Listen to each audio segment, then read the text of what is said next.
for another freeze team session. Hopefully today we'll get a little bit farther and things will be a little bit smoother. I took notes last time and that helped. So like the first part of the session is a little bit more scripted and review. And then after that we go into more of the ad hoc watch Kramer stumble on how to code kind of thing. Anyway, today we're going to work on the Blazor CLI app once again. First rule of thumb is when you go live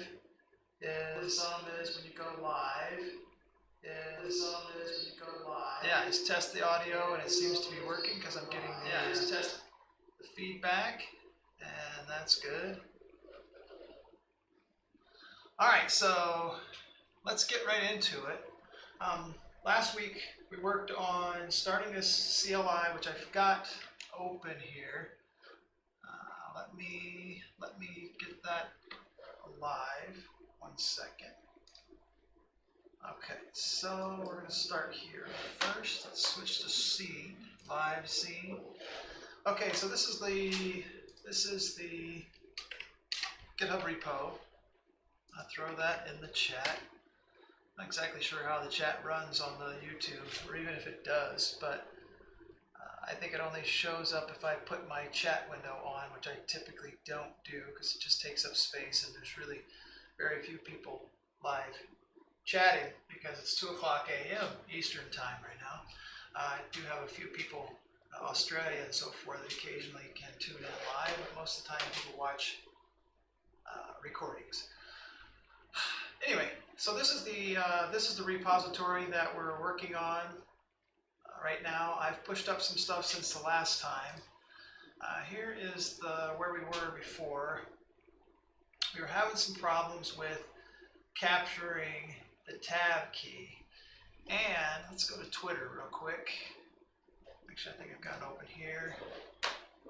And let's see, make sure that nobody's tweeted something that's terrible. Go look at my tweets and replies first real quick so that I can find the specific one. But Mr. Magoo came through again, as Mr. Magoo does, with a suggestion. So I was trying to figure out how to capture that tab key and prevent the default.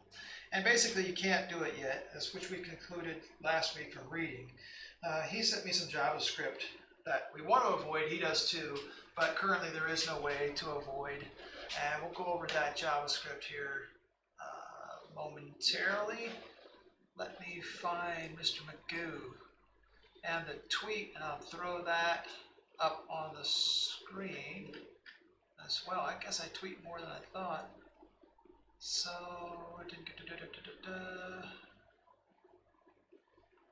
oh, congratulations to Julie, by the way, for her pull request. Making it onto Blazor Workshop. So a .NET Core Foundation pull request made it through. Nice job, Julie. Phil, he's 66 days and counting on Snowfrog. He's also streaming on Twitch, doing 100 days of code, which is pretty impressive. Okay, so now this is Mr. Magoo and I's little conversation here. And Mr. Magoo came up with some example that he sent me with a Blazor fiddle to answer the question. Well, he responded back because he watched the thing and says, "You're still having problems with prevent default. Here's a sample of a simple hack." I comment back, say, "Yeah, it works good. I wanted to avoid JavaScript." He's like, "Yeah, me too." That becoming, I think, they actually targeted, I think when I read preview 8 for that, which basically means the release date, because we've got one more preview coming, and that's going to be, preview 7 is going to be coming out. My guess is they're about 95% complete or something like that, so probably within a week. They've been going about once a month. And then, and I'm not sure if partial classes make it into this one or if they push that back. Again, I don't know, but I'm sure we'll have some things. Hopefully the upgrade path is much simpler and won't take me so long this time around. There's some JSON serialization bugs that we're in. I'm not sure if those are going to be fixed yet, but nonetheless, we should be seeing one coming out in about a week.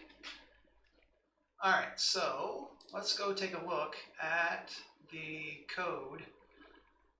First of all, let's look at where we were. So I added some styling. So last time we didn't have any styles, it was ugly. So I added a little bit of styling, not a whole lot, just to make it so that it was a little bit more readable and a mono-sized font and so forth.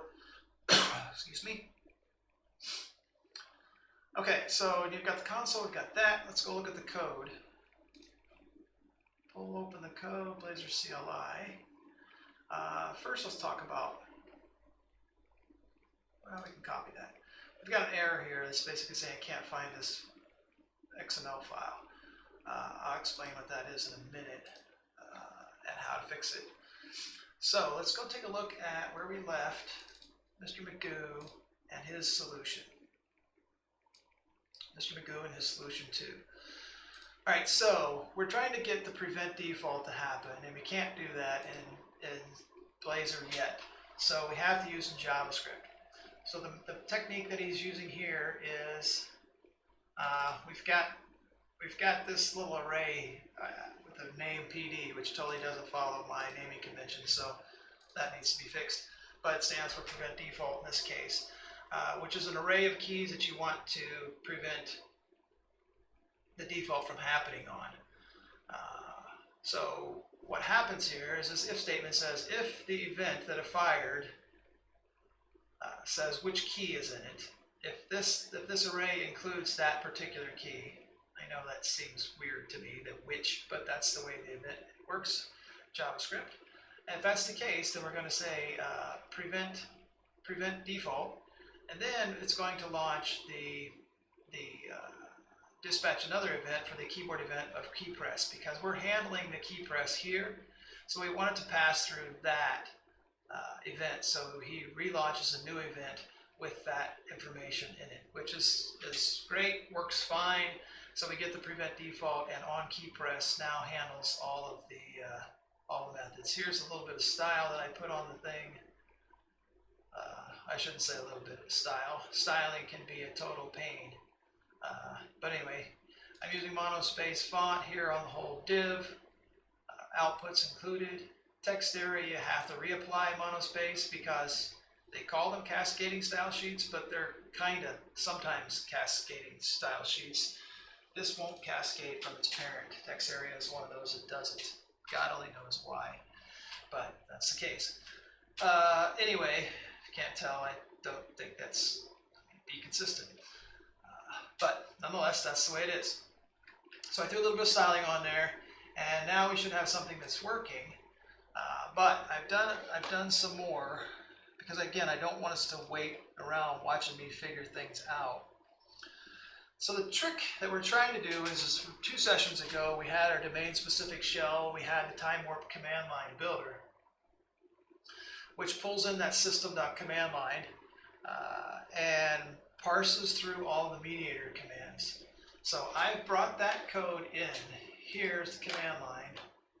The command line builder, which was adjusted, the XML doc reader, which is causing that error that we're seeing right now. This startup is really, because this was originally a hosted service, it's not going to be now. We can't do hosted services in a Blazor app because where would they be hosted? We only have a single threaded thing. So anyway, we're going to create this parser, which is what this guy does. And this is the configuration. It's the startup configuration for that parser. And we also register this validator for that command, sample command, which we've brought the sample command over. Shouldn't need it when we get to it because we have plenty of commands in here that we're going to be able to do. It's not completed, it's not running yet. I just made a little bit more progress. I've only worked on it, I think, for about an hour to do the styling and so forth last week, and then I haven't touched it until today, and I've got maybe an hour or 2 in moving some things around, trying to organize and get ready. Well, I can tell you what we've done. So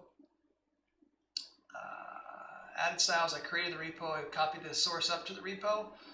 And then I went around for the 85 versions of Time Warp Command Line Builder, found the one that we were tweaking last week and made sure I moved those things over.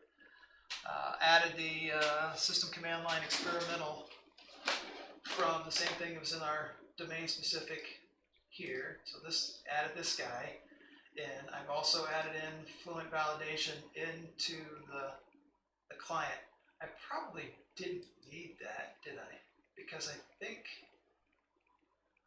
maybe, do we already have a dependency through Mediator to add Fluent Validation already? So I probably don't need that. Blazor state. So Time Warp, or Blazor state's got a new version out. We haven't actually updated it here because you see this Time Warp one now.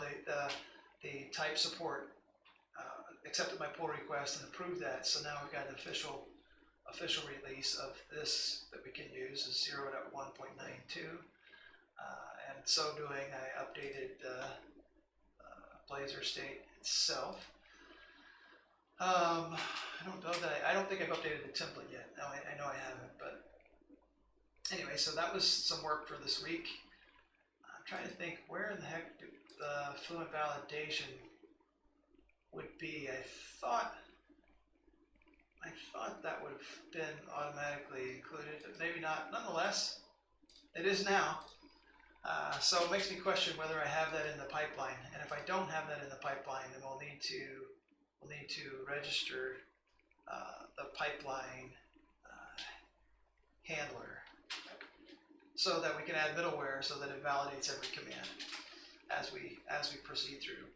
Because where we had that already, but maybe not. Anyway, so this is the command line stuff. This is Time Warp. This is all from a couple episodes ago. Mediator command handler parses or tells it how to create the command using activator here. Create instance. Startup is the configuration of the command. XML doc reader is all about reading the doc comments out of the command. And again, that's what's causing our error. Just one sample command in here. So that's what we've added. What else do I have over here? Oh, so we had to register the parser and create the parser. Yes, we're doing that in the startup. Right here, these last two lines. And I've got a to-do in there that says, hey, this can't be a singleton, but for now we're going to leave it a singleton. Because I got to turn that into a factory method. So the command line builder would be for each individual person or each individual session, and that can't be a singleton, or we'll be sharing it across all the sessions when we're running server side, which we will run. I try to write everything so that it can run server side or client side by just toggling back and forth. So this needs to be a scoped variable. And since this requires some parameters in a build, then this will need to be a factory. But it's simpler to go with it as a singleton right now, so I'll fix that later. Or if somebody wants to do it, send me a pull request. Okay, so now let's fix the problem that we got for the runtime. And that problem is that we didn't generate that file. And how do we generate that file is some command inside of here that says generate documentation.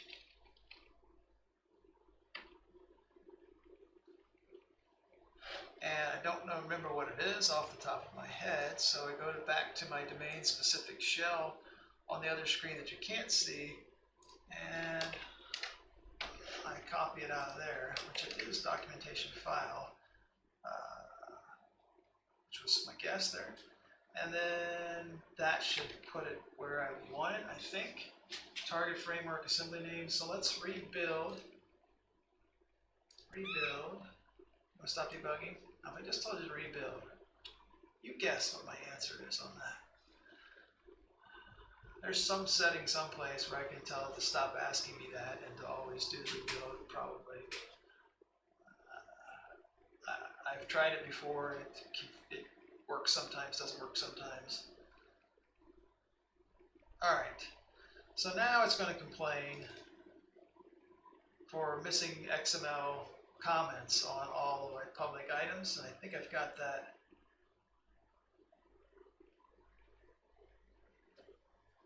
Yeah, so it's going to try to document everything, when in reality all I care about is documentation on there's 85 of those. Yeah, it makes me wonder too, account menu model. Where is that? Let's take a look. That's in the template. So what would I ask? What needs to be public about that guy, right? Right. So if that was internal, it wouldn't complain about that, but should still build, right?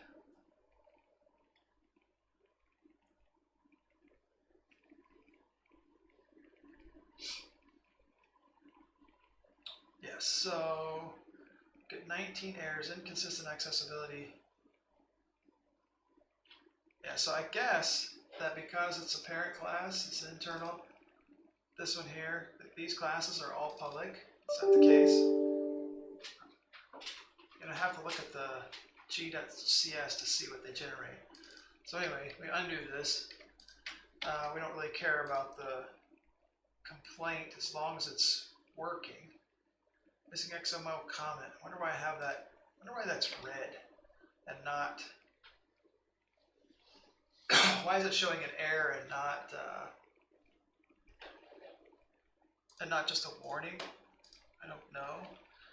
Let me come over here and do a compile .NET build on just our console app, on just this Blazor console, and let's see what it complains about, or if it does, because it won't care about all of those things. It does, throws them all as errors. Missing XML comment about 1,000 times. Okay, so where is that? Let's see, build failed. But it's so noisy with that. Okay, so can we filter those? We can filter that. Kill the filter.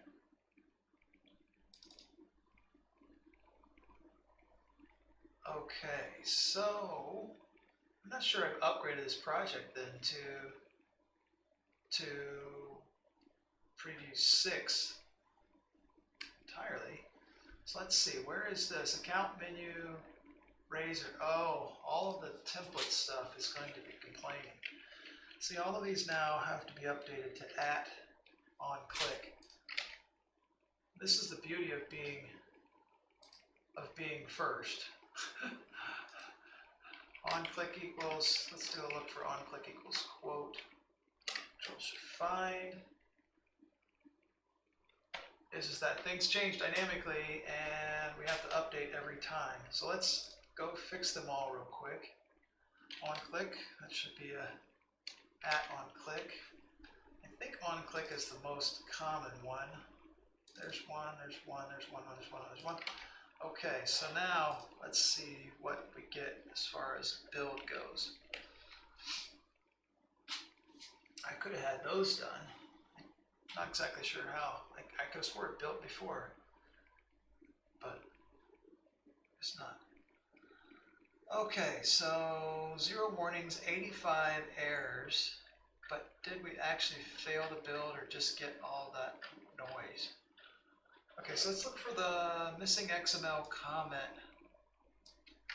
I think that's set up as an editor config option, isn't it?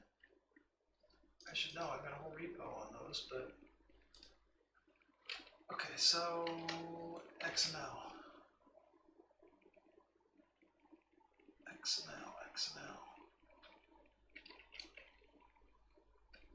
Maybe not. Alright, so Google this baby and see where the heck is that thing. Let's Google real quick and see. Missing XML comment for publicly blah blah blah.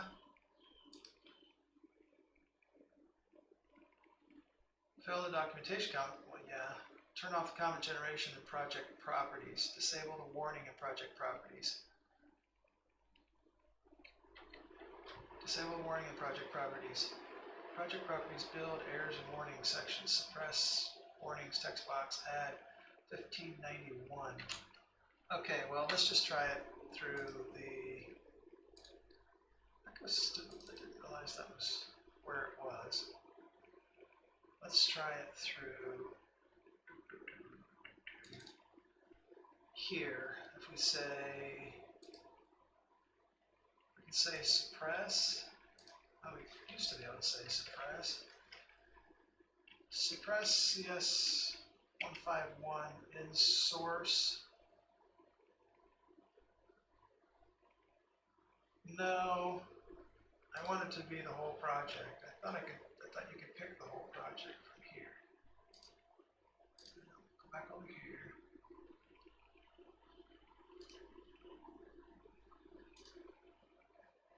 Let's go into properties the way the guy said on the thing.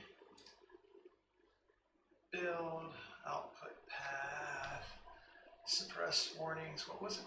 15. I don't remember. 15 something. 1591. That's what he said, and I think that's what this guy said as well. Well, it went away, didn't it? So that must be the right one. Okay, so we put that in there. And now we're down to 4 errors, which might be really the 4 errors that we want, right? Okay, so what is it complaining about? Let's do it. I want to do it from the command line over here again. Use a .NET build from the console.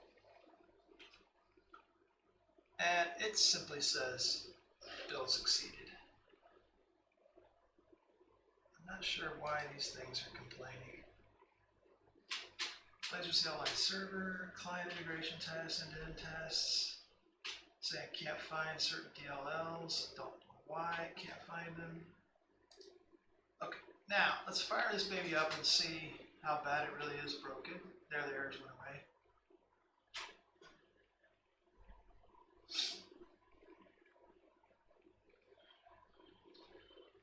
And see what we've got. I've added in some code to the component itself. We're going to probably pull all of this stuff out. This command line piece I've used now in a dozen places, so this might be a library by itself. If I get too many libraries that are too small, then you've converted one problem into another, which is just maintaining and updating them. But also, when I did a look for this, I think I found 18 copies of that, because it's in the tools for most of the console app template. So maybe it makes sense for this stuff to become a library. All right, we're running now, where we tried. Sequence contains no matching element.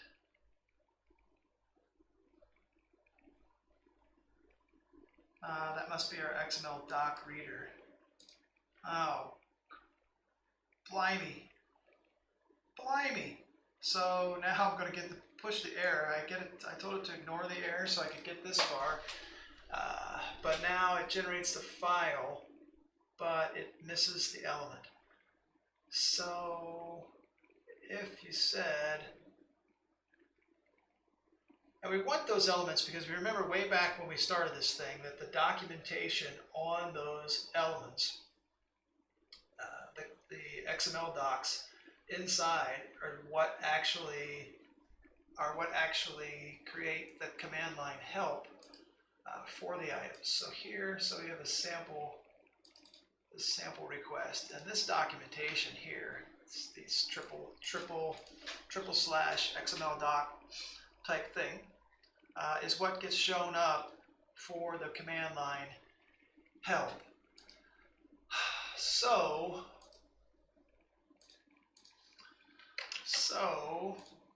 I could just say first or default, right? And then return a null. See, this one says first or default on the summary. So if I did that, what thing is null? A element.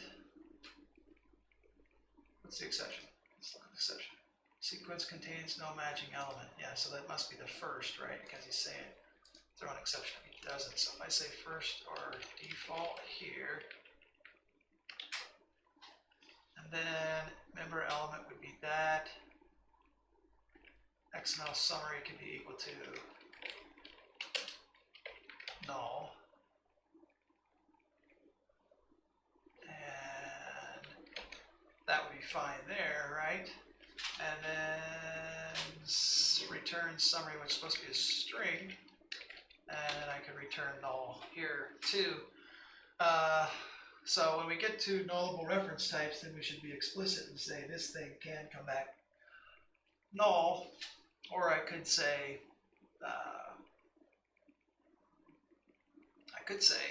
return if it's not null, or if it's null, some string that says to do update documentation or something like that. But you saw that we already had it failing with the 1591 saying you need to update them all. But for us, that would be every feature, everything that's publicly available. Now the curious part that I'm curious about is components seem to be default public, which makes no sense to me really, because why? Nobody outside your app's ever going to use that component in your particular app. You know, in a library, of course, you want it to be public. I guess it doesn't really hurt anything, but I try to minimize scope, not maximize scope. Anyway, so reset store action would be here, and it's a very simple class, but there is no documentation for it. So reset all the states in the store.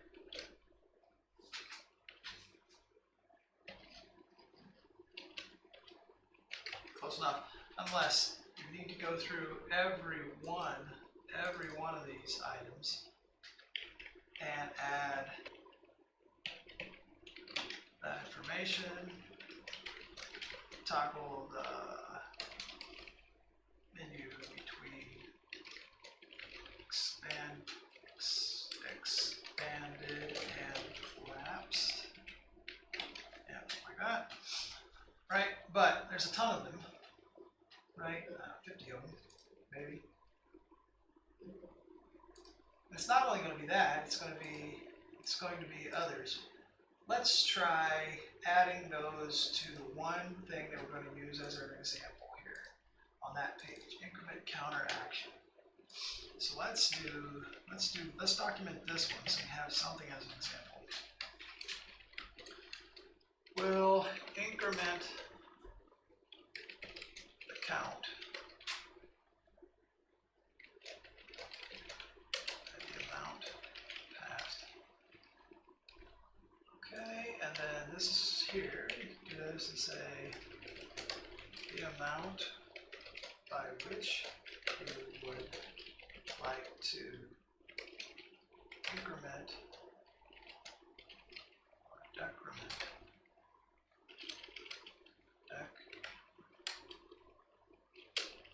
increment count. Okay, so go down here and say, give me some like marks or something like that, and say use negative amount if you would like to decrement. Okay, so anyway, there's that. Now that should give us enough. Now go back and look at to see if this XML doc reader, we're going to kill this from running. If XML doc reader is going to blow up, who calls get description for name? Get description for name is called here.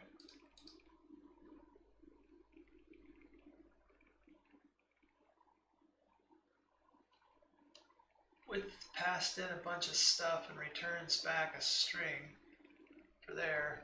Just run it and see if it crashes as opposed to actually looking at the code first.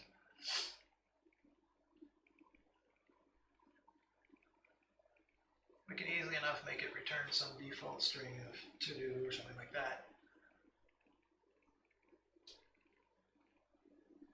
So as soon as it fires up, it's trying to create the things in that parser and the startup code of the client. Let's see, where is that?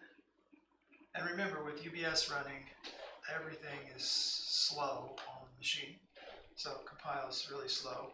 Normally that's not the case, but UBS sucks out like 80% of your CPU, so it causes some issues. And here we're going to create this parser. This is where it's going to go ahead and try to read all the XML docs and look for all the commands.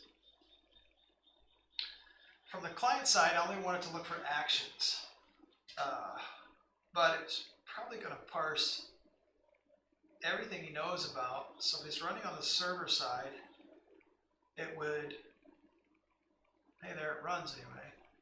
Running on the server side, it would actually parse the server side commands as well. I believe so, because it's everything in the DI container. Yes, but anyway, let's go to the counter page now and take a look at, and it didn't blow up. We didn't get any crash. We're there. So now, this is what we've got. That's what it looks like running. And let's go look at the source, because I made some changes to this console template. Components, Blazor, CLI, Razor, right? This is the guy. I showed you this already for that. Our outputs still look the same, but behind the scenes, it started implementing some handle key press items, right? So when you hit enter, you're still going to just get you pressed enter. That's where we should actually process the command, right? And we'll work on that after we get the rest of this working right. So I've added some other values up here, all related to suggestions. So when you hit the tab key, I want to be able to show a list of options that we did like on our domain specific CLI. So what I'm at is, let's go through here, handle key press, you press tab, right? So they press tab, then I'm going to ask, I'm keeping track of what was the input at the time. An input, remember, is bound to the text area. So what was input at the time you hit tab? So that suggested input gets set, or should get set when you create this parse right here. It doesn't get set actually. So suggested input equals input. Right, so we'll set it there now. And if it's not the same as it was when you, then we could make this backwards, but it's fine. If it's not the same as it was when you set it, then we increase the index. So when you hit tab, it's going to show you the first one, tab again, the second one, tab again, third one, blah blah blah, until there are no more suggestions. So I need to probably set up some commands that have multiple, like start with the first three things that are the same, so we can demonstrate this. And of course have to create a test case for that as well. And let's see, what is this class? What is this class? Yeah, base component. So it's a component, and how to test these components, I'm not exactly sure, to be honest with you, because I don't know where I would see these things, right? So the handle key press event, I could handle that, probably. Yeah, not sure the testing scenario yet on how we're going to do that. But anyway, okay, so if we press the tab key the first time, there isn't going to be any suggested input. It's going to be null. Oh, that's an interesting question, isn't it?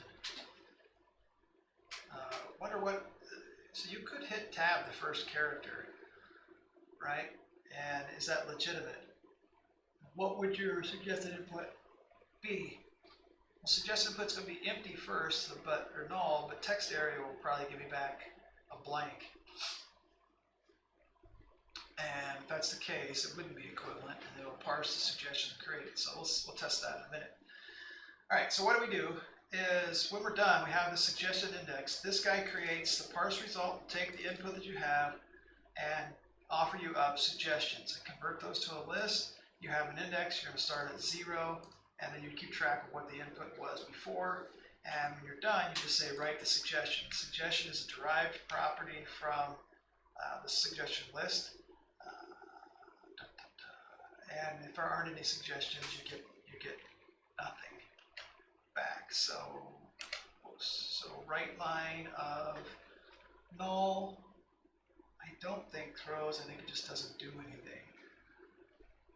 This isn't really right line.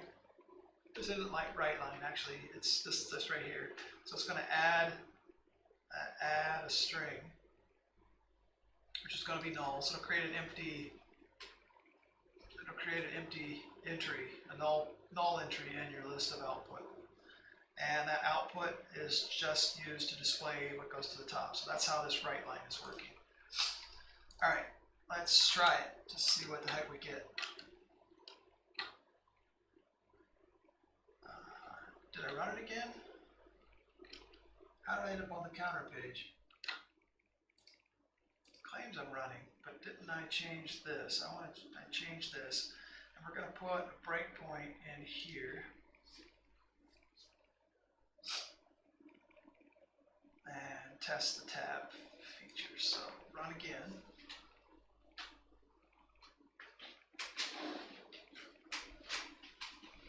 All right, we're 37 minutes in. We've used up all of my scripts. We're actually now back to the watch Kramer code when he doesn't have it already figured out.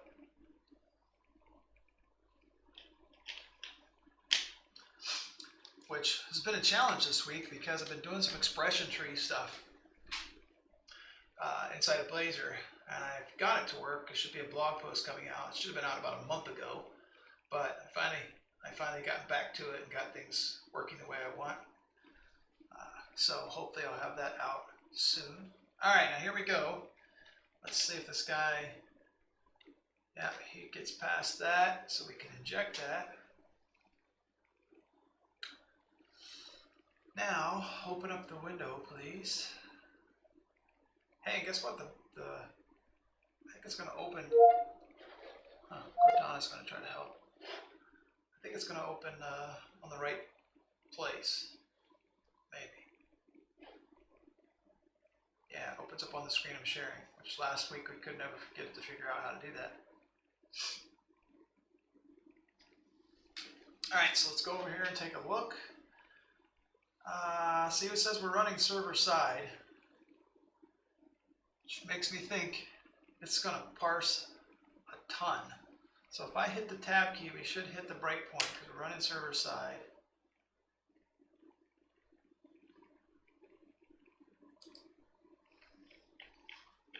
Now notice there's a bunch of crap inside that thing already. I don't know where that comes from. What is input set to? It should be set to nothing. So not sure where that came from.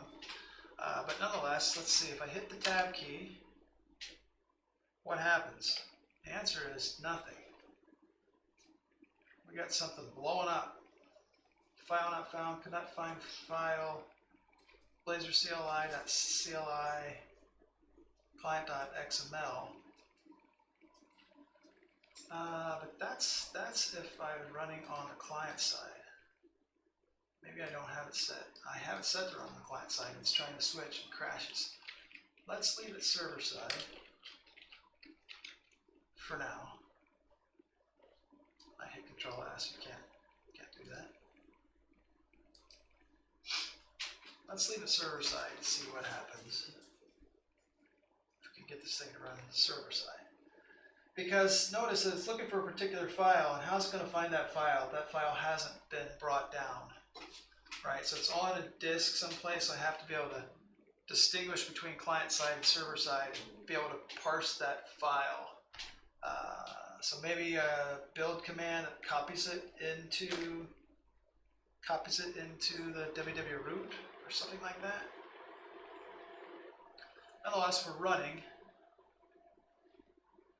And interestingly enough, when it crashed trying to get to server side, so back to the client side, this component never actually updated. And again, I've got junk inside this thing because it has a command prompt there. It should look like that. Now let's just enter tab. And hey, we got lucky. We did at least get over here. So let's see, what's input right now? Oh, input's null. Suggested input's null. That's not good, right? Suggested input equals null. If they're equal, then it's going to come into here and say suggested index is going to be equal to 0 because, and then that's going to throw an exception because there is no 0.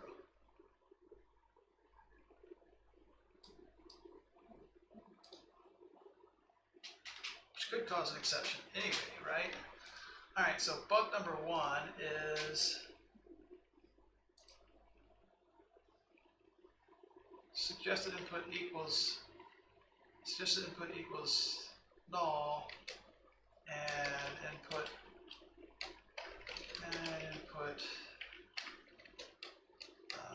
what, not equal null, right?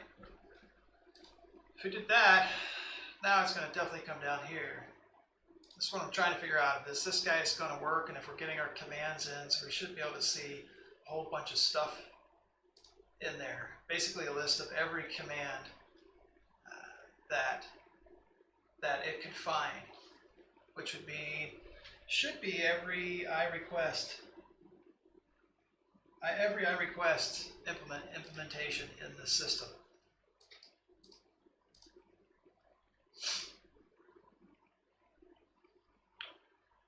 So here we go, run again.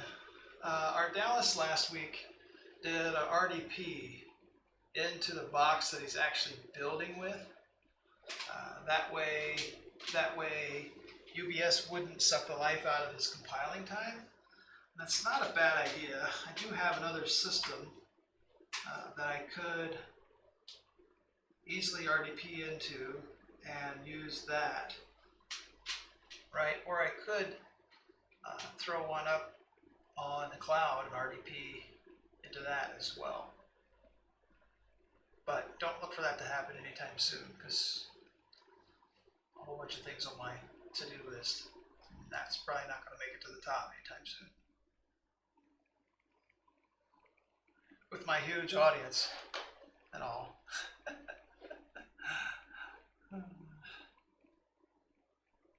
Let's see, is anybody out there listening right now?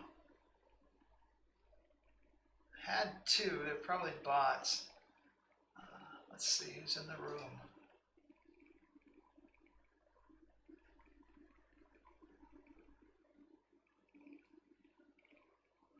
Angel of Light, another TT viewer, Commander Root, Electrical Lurks.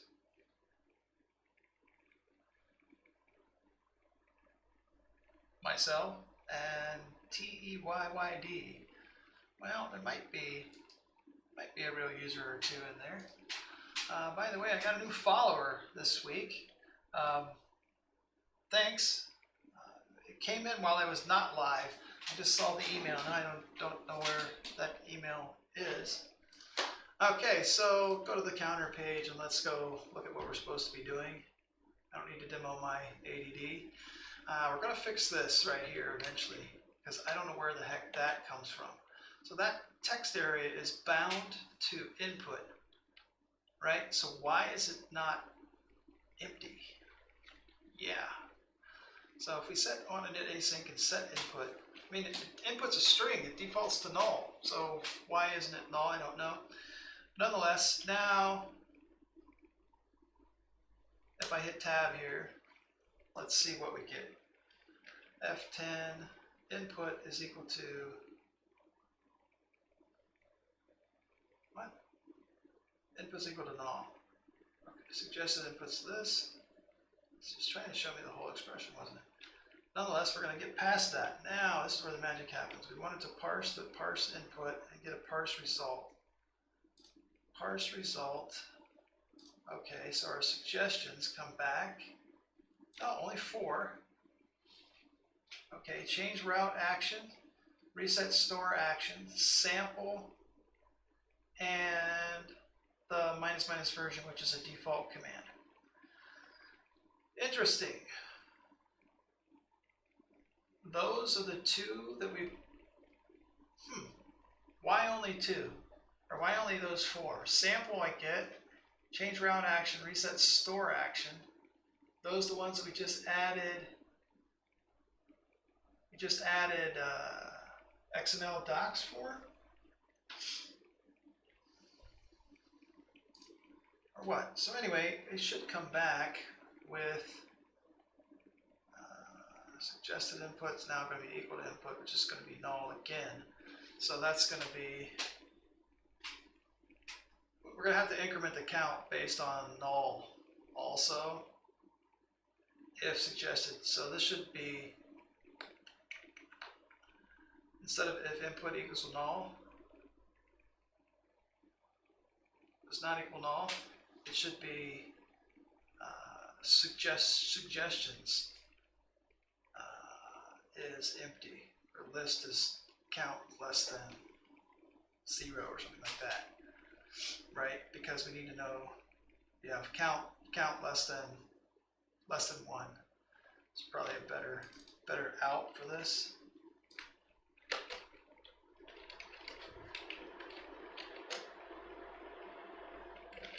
In this case, greater than 0. We want to go in and increment the count over from greater than 0. Okay, so come out there. Yeah, I know. And now we'll write out the suggestion, which would be change route action. And because the way we did it before, we're parsing for things that have request at the end. This has action at the end.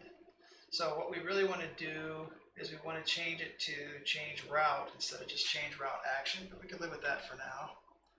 And if we click go on that, see that we put an output here. So the problem is with that is that you would want that change route action not to show up here, right? But here, right? Now our whole little if input equals suggested input thing goes to pot, because how do we set that there is by putting it there, right? And by putting it to the output. So with the suggestion, we don't really want to write line the suggestion. What we want to do is we want to say input equals suggestion, right? But now, if he tabs again,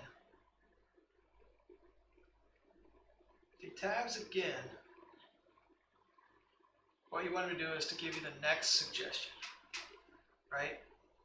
But input isn't going to be the same. So how do we control that?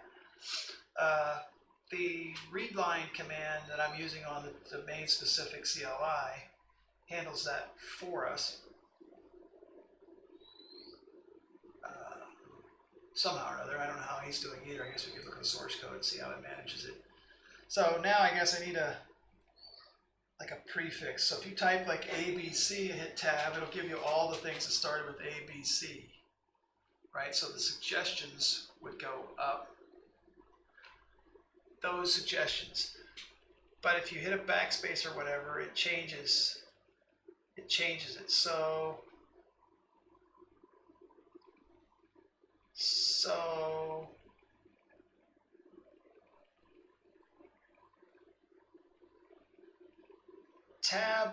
or Shift Tab, the only two that matter, and they have to be in consecutive order. So if there's any other key press would change. So a handle key press, if I put anything else, would handle the input, right? So this says handle the enter, handle the tab, right? I could put in here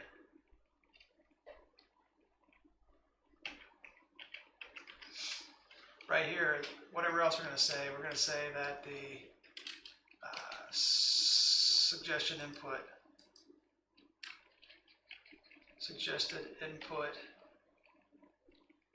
here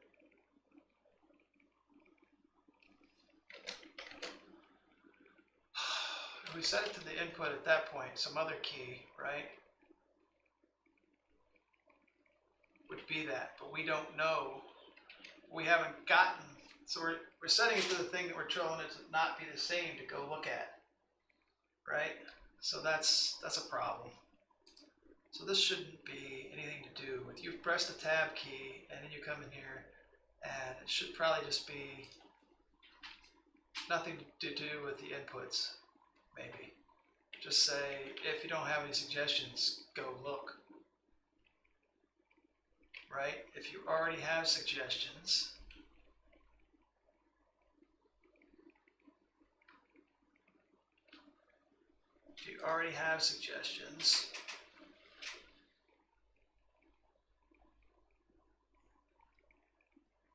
if I change that input, suggested input equal to input here. Oh, yeah. So live coding sometimes is interesting because without the live coding, you just stop and you go walk around the room for a minute and say, rethink about that. Live coding, you've got to maintain attention to this thing the whole time. And you know what? Sometimes that just doesn't work. Another example why I think work remote is superior, because you get to put yourself in the environment that's most productive for you. Like right now, it would be get up and walk around, although I've put myself in an environment where I'm attached to this headset and talking to people online. Okay, so we have to work around that a little bit. We did see that we got some suggestions created. Let's think about that. So when you hit tab the first time, you want suggestions. So if I don't have any suggestions, go get them, right? So this does the no suggestions, it's going to go get them. If the suggested input is equal to the input,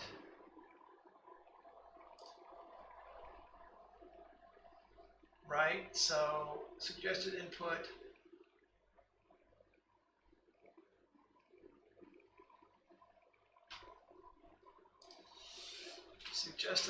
here is set to the input there. So this can't be right. This can't be right. Right, but now let's say if I come in, so once I set input here, okay, so I set the suggested input is equal to the input, and the input is equal to suggestion. The next time it comes in, if you hit tab again, suggested input is equal to input won't be true, right? Because I changed input.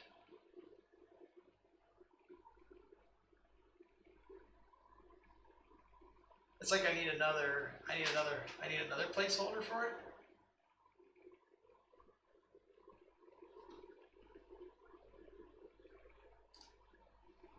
Why is that so hard to reason about at the moment? Yeah, so I guess I just need another placeholder. Right, so what are the scenarios that we've got? Okay, so let's see. We're going to type in ABC, and hit tab. And the next thing, and then the output should be ABC, D, E, F. Okay, so that was set input to A, B, C, D, E, F. Let's say that's the command name. So we have commands named A, B, C, D, E, F, A, B, C, D, E, F, and A, B, C, X, Y, Z.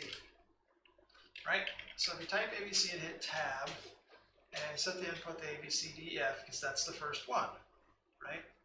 Then we hit tab again, then we should set the input to A, B, C, X, Y, Z. So what we want is we want some variable here called the suggested input, right? And that's what I've set. If I set suggested input here, right? And if it's equal to the previous suggested input, right? Okay, so I don't do this. If I just set suggested input, if it didn't hit the tab key, I just set it back to null. How's that work? How's that look?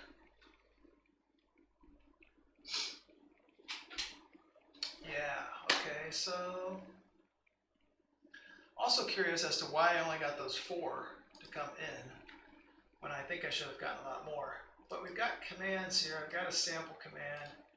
Let's just copy and paste the sample command.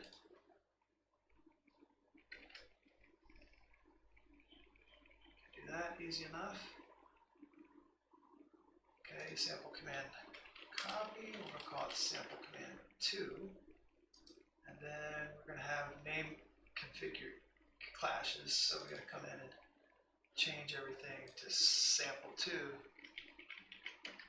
Sample 2 handler. Sample 2. And sample 2. We haven't registered this validator, by the way. Sample 2. Okay, so did I get them all? Those compile. No blood on that one, looks like. Okay, sample 2 command. Okay, so now we have sample 1, sample 2, sample validator. All right, those look fine. I think everybody's going to work. Let's put out here console.writeLine. Sample 2. Right, just to make it distinguished. And then every command needs to be renamed. And I probably could rename it to the class through a hotkey. But when you copy a class, you definitely don't want to say rename, use the rename function, because it will rename both the one that you're working on and the previous one that you copied from. Then you got to go back and rename them again. Okay, so F6 and see if we builds.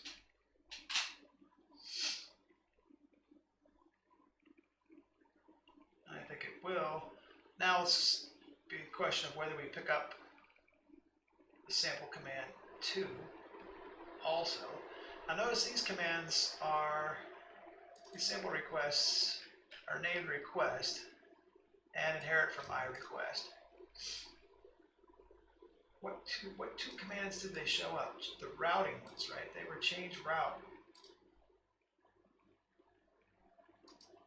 And increment count didn't show up. Don't know. Let's just run it again and see. I'll remember what they were. Okay, so we're making more progress today, at least.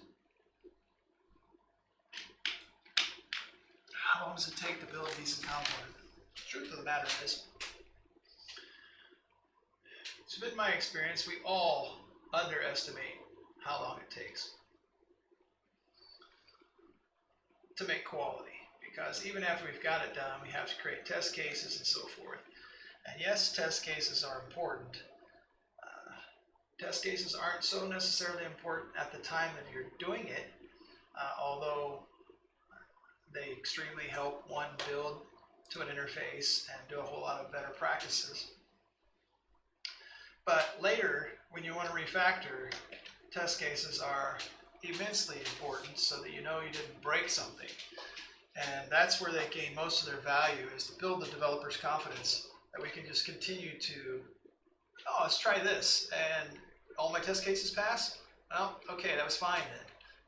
You know, so every sunny day scenario that your application needs to do should have a test case for it, for sure. You cannot get all of the rainy day scenarios. You should try, and every bug that you generate, you should try to reproduce those with a test case so you can avoid regressions. But for God's sake, every sunny day scenario should have a test, and every money path, meaning the thing that has to occur before the guy pays you the money or somebody dies, that better have a smoke test on it as well. Okay, enough preaching. Now let's hit the tab key and see where we end up. Now notice the debugging experience is quite nice when you're on server side, so that's why I switched to server side. Also, we still have that problem with the XML file needs to be submitted. Object reference not set to an instance of an object. What object reference not set to an instance? Suggestions is null? Where does suggestions get to be null? Suggestions is up here, and I don't create it in the constructor, do I? Now that's probably a problem. Suggestions. Now in a component, your constructor can't act on any properties because like this parser won't exist at the time this constructor runs, because the constructor, you have to create the class before you can inject a property to it. So the constructor is completed, and then property injection will happen. After property injection has happened, then the on-init async will occur. Okay, so now we've got that. So we have suggestions themselves, no matter what. Let's run that again. Let's take a look at what that was saying. So we're going to come through here. Suggested input is equal to input, and suggestion count greater than, oh, that threw the exception right here, right? So we're going to create suggestions, so that's never going to be null. That's going to be greater than 0. It won't be, so it'll skip, come down to the parse results, and show us what we have. And then we're going to right line the suggestion. That'll go away eventually. We're going to set the input to that suggestion.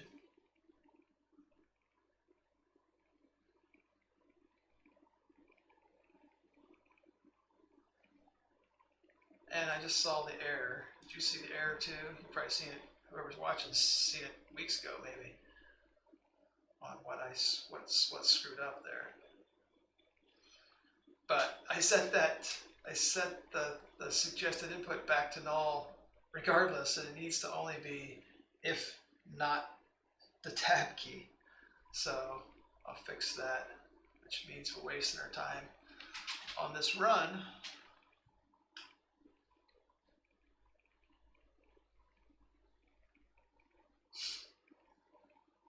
If I could just get to the point before we're done here, which we've got about 26 minutes left, to where I can get that thing to send off a command to increment the count, I'm going to be happy.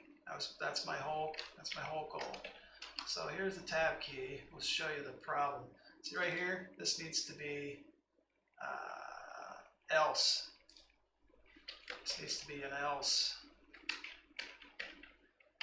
like this, and then Alt up arrow. Alt up arrow is nice to move the line, or whatever you have selected. You can move all those lines together. Around. Okay, so Control S. That's what it would be. Now we haven't recompiled yet, so it's going to complain, but we're going to let it keep going because I want to see what the suggestions come back. Now let's see, what are the suggestions? We got four suggestions, and they are change route action. So all of the suggestions are only from Blazor state, right? So the change route action and reset store action are both in the Blazor state component. The minus version is a default one that's set, and the sample one. Notice that sample 2 didn't get figured out either. So did we just register those directly inside that startup or something? I guess so. Alright, so now that suggestion is going to be in the box. When we run, it should be in there. Whoa, it isn't, which means what? Input equals suggestion, and then if we're changing the input, we may need to tell it. So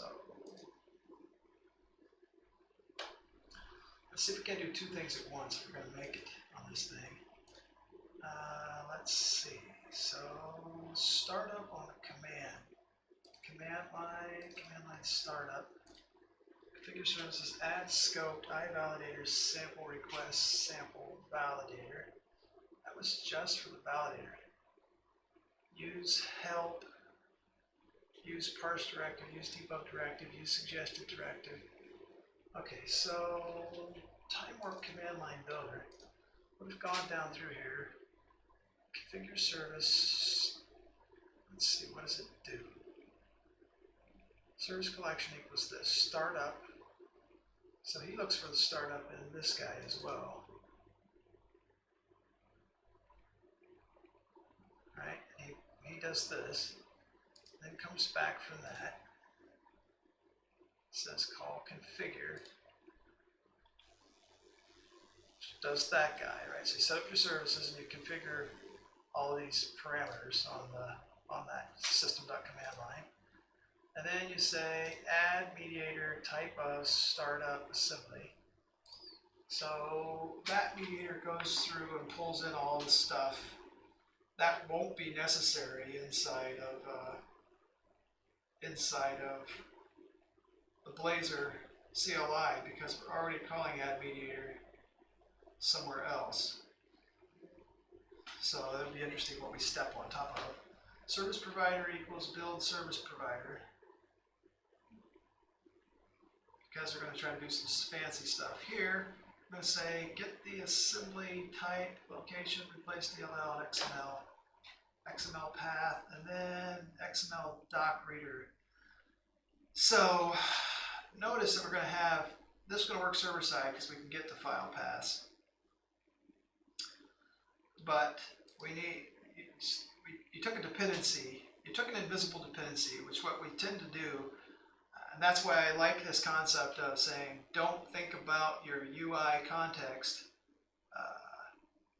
before, separate your application logic, definitely your business logic, but most of your application logic as well from your UI context, so that this could run from inside of a browser, which doesn't have access to a file system, right, or outside. So we need to abstract that XML doc reader here actually takes a dependency on how do I get this path.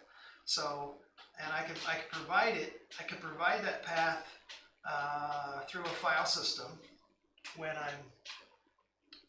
it's available, right? And then I can provide it through HTML or HTTP async when I'm on the client side, because he's going to have to fetch that file there. So anyway. So now we go with use mediator commands. Let's see what that does. This is going to be the magic, is where it happens. Because I'm curious, why in the heck are we not finding those other items? All right, so what does he look for?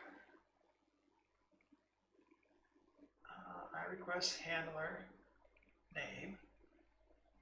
Okay, so type of iRequest handler. So it's only the handlers. that is parsing for. Get all of the service descriptors that implement iRequestHandler, right? Constant get the generic backtick, or that just declares the generic backtick. When the way they do their types, that's what's always used, which I think there should be like a constant or something that tells me that, but anyway, I made it myself. So now we go look for the request handler name, all right? And then we say service collections.where a service descriptor, and that service descriptor says it's a constructed generic type, has a lifetime of transient, and its name contains this handler name, and service type is visible. Okay. Add the command for each iRequest handle. So we wanted to know the ones that have the handler, and then we figure out from that service descriptor, go through each one, you say build the command for that request. All right, so I guess we're gonna run. Come on, I just want increment count action to work in the next 19 minutes. If I'm really close, I'll cheat go over. But I was coding last night until what, midnight? So I'm a little bit burnt already. But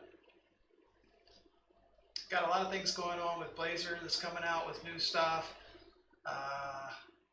This console thing is coming out. Tangram, I want to be able to contribute. That's where this is all going. Eventually we want, first objective is I want to take a Blazor app, get the console, so you can have a console wallet, basically take their console wallet and put it inside of a web app.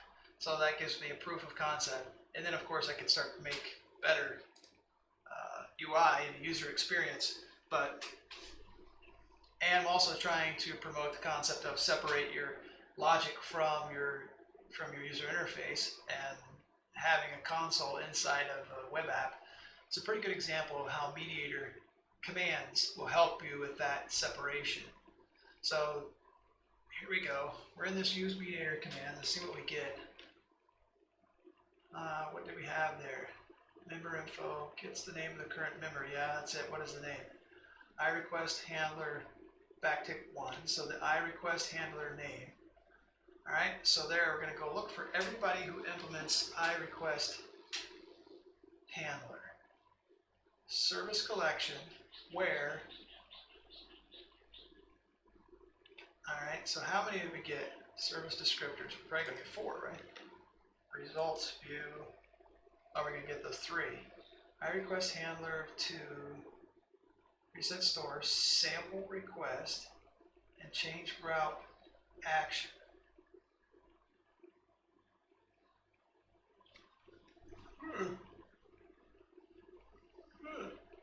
So let's take a look at the service collection. Let's see what's in that thing at this point. Maybe we're like don't have anything in the thing yet. All right, so we've got 29, 35, 50. Okay, so we've got more items in there than 4. So that surely isn't it. So let's go look for, you know, you can do live expressions in the watch now. So I could actually put this into a watch, I believe. I don't think it likes the,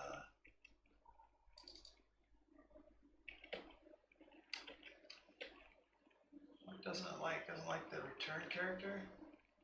Oh, come on. That's kind of lame, isn't it? So let's do that manually, I guess. What, Notepad? Yeah, so throw us together some Notepad++.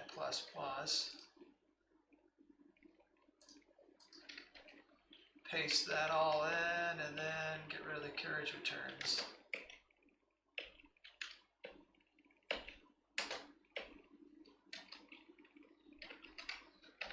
And then paste it in here. See if it lets me do that. It does. It's kind of tacky that it won't let me enter that expression. Evaluation of the method requires calling this, which cannot be called in this context. So in other words, it's great. You can do the link expressions, which are absolutely worthless. All right, let's just do the service collection down here and pick one that we thought should have been in there. Where is it? This service collection results view. All right, so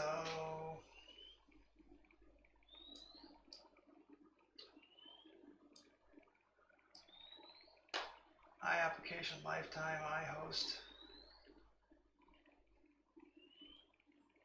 and service, application lifetime. There's a bunch of things registered in here. I have to question. Maybe this is the older version, has Screwder run and register everything. I just changed that on one other app. So here's iAction request, iAction result executor. Nope.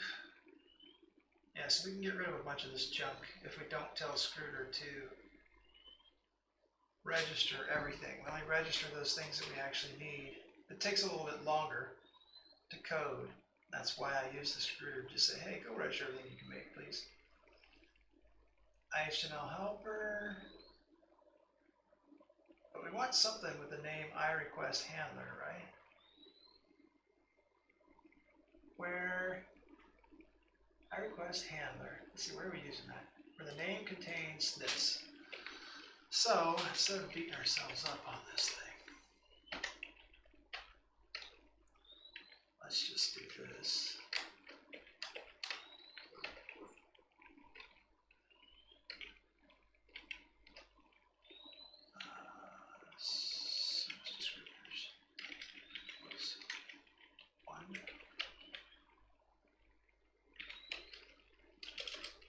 Off that guy. Right? So temporarily we can say, hey, just go show me everything that has those names in it.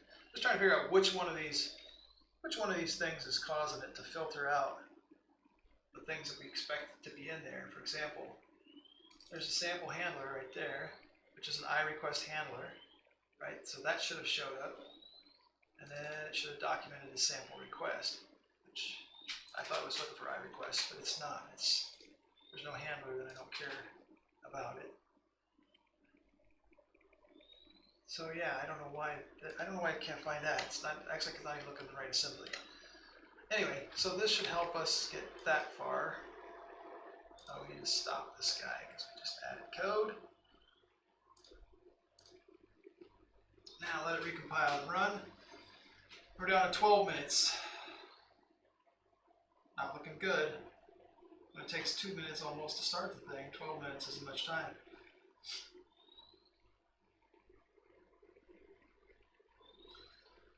But this is totally doable. I don't see anything that's failing so far. XML doc reader and how I'm going to get the file over there, that's going to take a little bit of time to build. Like I said, you took a dependency on one you didn't think about being a dependency, but it is.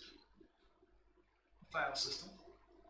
Alright, so we can turn this off. We know that creates, we're going to get to where we want to be. Alright, so now, service descriptors. 1. How many of those bad boys are there? Anybody betting? Okay, so there's a lot of them.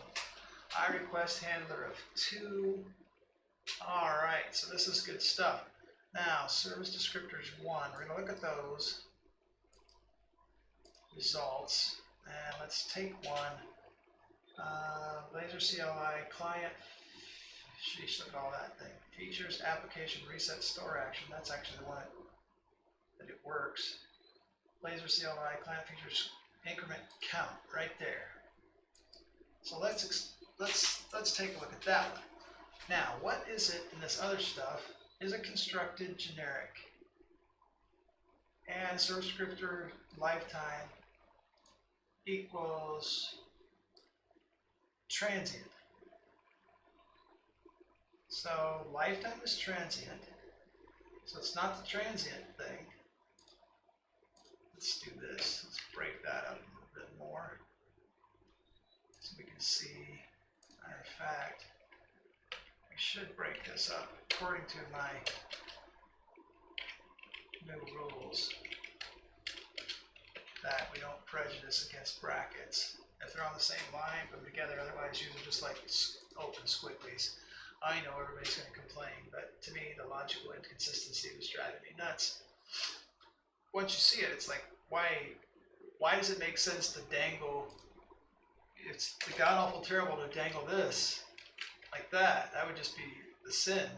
But we do the exact same thing with the open brackets. Now, for all the reasons that you say you shouldn't dangle the squigglies, basically the visibility, I like them to align. The symmetry shows me what group it is. The same logic applies for open parentheses. Sadly, editor config can't enforce my rule. I have to manually do it. That's why you see some that aren't that way. Okay, so anyway, constructed transient's fine. Is constructed generic type. Where the heck is that? Service type is constructed generic type. True.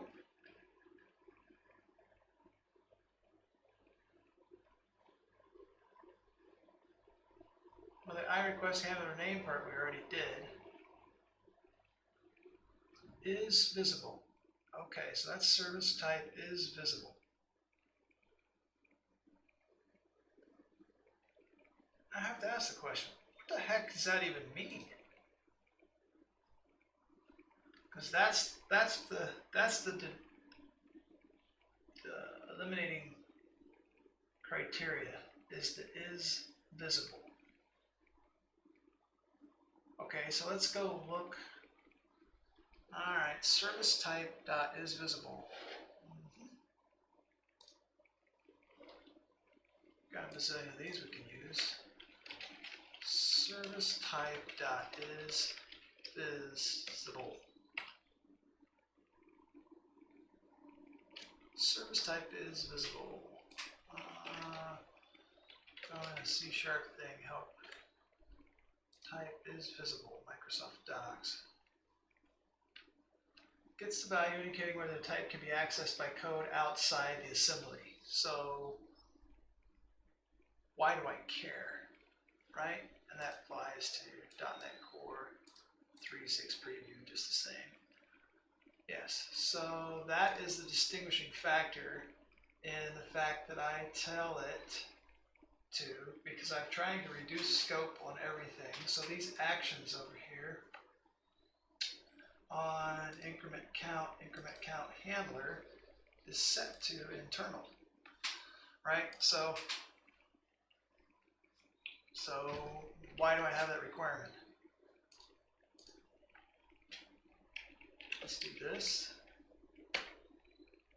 and move that up there and comment that out and say stop. Now, so that should give us a significant amount more of our items, the commands that come in, right? Got to get back to that execute in order for this thing to happen. It's not going to happen, I guess. Got 6 minutes left. Have to stay tuned until next week. I'll have it working before next week, but we'll have it updated in the GitHub repo. Let's see what happens. I'm pretty sure if we get rid of this visible, that's going to be the issue. Not sure why I cared, why it needed to be visible in the first place. I'm guessing that I didn't want to expose, if it was internal, I didn't want to expose them. In this case, I'm in the assembly that they are in. So I wonder if there's a is visible to me kind of kind of a thing, right? All right, so where are we? We want to go down here after that and see what ran. And now let's see how many service descriptors we have. We should see more than 3. Looks like we got 11. So that's a good sign. Let it continue to run. And we should be able to cycle through all 11 of them in suggestions.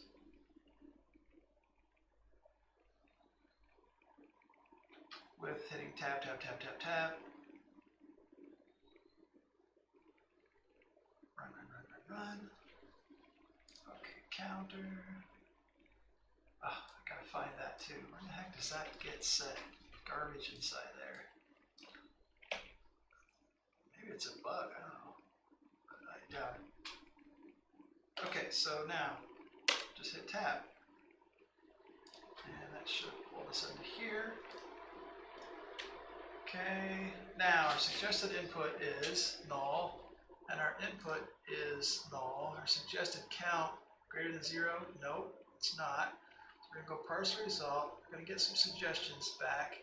This time we should get more. We get 13, there we go. So we can add an event action, change route action, commit. What the heck is that? I don't know what commit is. You can do it though, I guess. Fetch weather forecast action, increment count action. All of them in action are client-side stuff. Jump to state is in Redux Dev Tools. Don't think that one makes much sense. So I'm wondering if I'm going to also put an attribute on these things to be like CLI enabled or something like that. Would make sense, I guess. Sample, where's sample 2? You notice sample 2 is missing. Sample, start, throw exception action, and toggle menu action. Okay, so we got significantly more, but don't know why sample 2 isn't there. Right, because sample 2 handler would have been here. Implements iRequest handler. Oh, a sample request, and that's what it's looking to. So the screw up was me, my part. So that handles sample 2. And that means that this guy is a sample 2 request. There. So that answered that question. But nonetheless, continue. And let's see if we've already broken our connection or if it's going to fire up a new one. Close, close, close, close, close. And screw it up by changing stuff while it's trying to run. So let it run again. 2 minutes ago, maybe we'll at least get to toggle through the options. I'm not going to get to run because that's still just here. You pressed enter.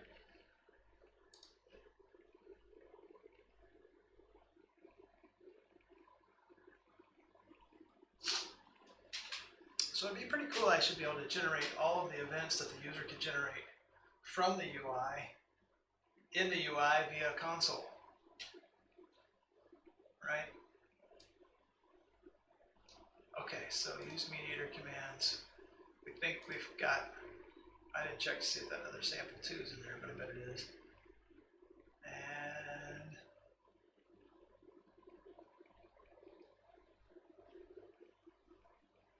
the light's still green like it needs to be at a breakpoint, but it's not. It's just launching a browser.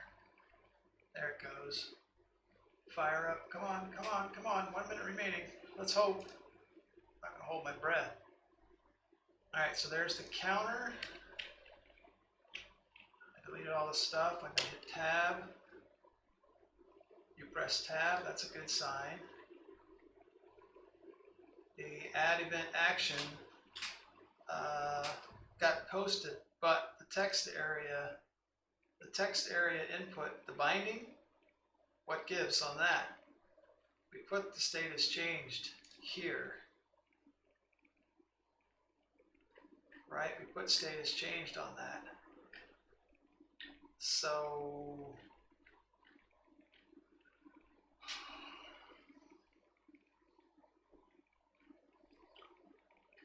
why didn't it re-render it? Right? Seems broken to me. Seems broken. Yeah, but anyway, let's hit tab again and see if we get to the next one. We didn't hit anything else to reset it with. So suggestions count was 14. The suggested input was null, and input. How the heck did input get to be blank this time?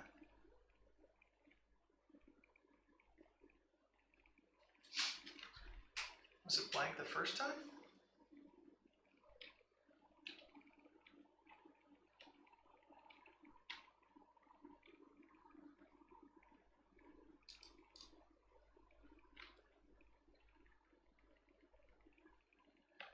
Huh. Now that time it stuck it in there. So tab didn't work the first time, I guess. Now we hit tab again. Let's see if we come through here. Now suggested input is blank, and input is add event action.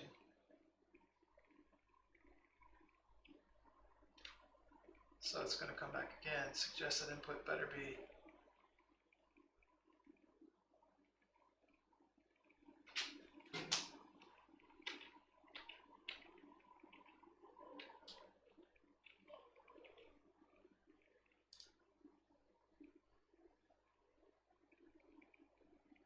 yeah, it's clearing that out somehow. You press tab, but it didn't help me much, did it? Okay, well, we're 2 minutes over. We made progress. We've got some suggestions available. We've parsed the things. We've cleaned up a little bit. This thing looks a little bit better, but we're not done yet, which is typical of the world. We're just not done yet. It takes longer than you might think. So anyway, thanks again for joining me. Let's make sure that my stuff's still going correctly. And then I will see you again next week. All right, thanks.